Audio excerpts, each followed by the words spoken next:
दबाव और तनाव, टेंशन एंड प्रेशर, परिचय। दबाव या तनाव रोग की वो अवस्था होती है जिससे यह पता चल जाता है कि व्यक्ति की किस विशेष परिस्थिति से तालमेल स्थापित करने की क्षमता बहुत अधिक होती है।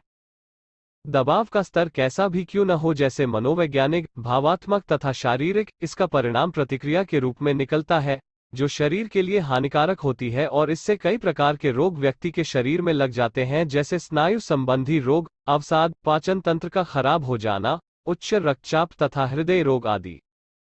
दबाव तथा तनाव के कारण सभी व्यक्तियों की प्रतिक्रिया अलग अलग होती है। जीवन के प्रति दृष्टिकोण और काम करने की पद्धति, जिसके जरिए व्यक्ति दबाव संबंधी परिस्थितियों से उबरने के लिए तालमेल स्थापित करता है। दबाव तथा तनाव होने का कारण: अधिक शोर शराबे, प्रदूषण, किसी बीमारी या फिर मौसम में परिवर्तन आदि के कारण दबाव तथा तनाव उत्पन्न होता है।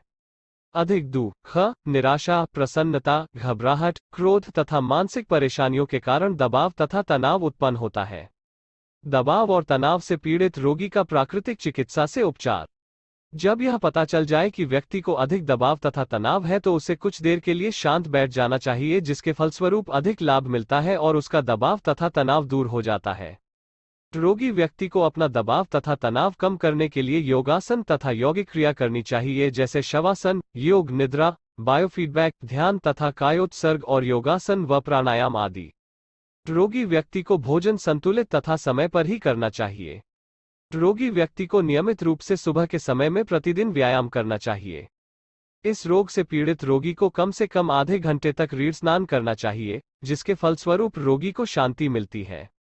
दबाव तथा तनाव से पीड़ित रोगी को अपने पूरे शरीर पर मालिश करनी चाहिए। इससे शरीर के बहुत से रोग तो ठीक हो जाते हैं और इसके साथ साथ दबाव तथा तनाव भी ठीक हो जाता है। इस रोग से पीड़ित रोगी को सुबह के समय में गर्म पानी से स्नान करना चाहिए, जिसके फलस्वरूप शरीर की प्रणालियों को आराम मिलता है तथा दबाव और तनाव ठीक हो जाता है। न्यूट्रल इमर्शन स्नान करने से भी दबाव तथा तनाव दूर हो जाता है। इस रोग से पीड़ित रोगी को अपनी छाती पर मिट्टी की गीली पट्टी लगानी चाहिए, फिर कुछ देर बाद न्यूट्रल रीढ़ स्नान करना चाहिए। इससे यह रोग कुछ ही ठीक हो जाता है। रोगी व्यक्ति को अपने शरीर पर पानी से मालिश करनी चाहिए तथा कुछ समय के बाद भाप व सोना स्नान करना चाहिए और फिर इसके बाद कंट्रास्ट पैर स्नान करना चाहिए, जिससे रोगी को बहुत अधिक लाभ मिलता है। दबाव तथा तनाव दूर करने के लिए कम से कम आधे घंटे तक अपने पैरों को ठंडे पानी से धोना चाहिए। रोगी व्यक्ति को दबाव तथा तनाव दूर करने के लिए एक विवेकपूर्ण लक्ष्य निर्धारित करना चाहिए। सभी परिस्थितियों में शांत बने रहना, समय का उद्देश्यपूर्ण ढंग से उपयोग करना, समुचित विश्राम करने की आदत डाल लेना आदि से भी दबाव प्रतिक्रिया से निपटने में बहुत अधिक लाभ मिलता है।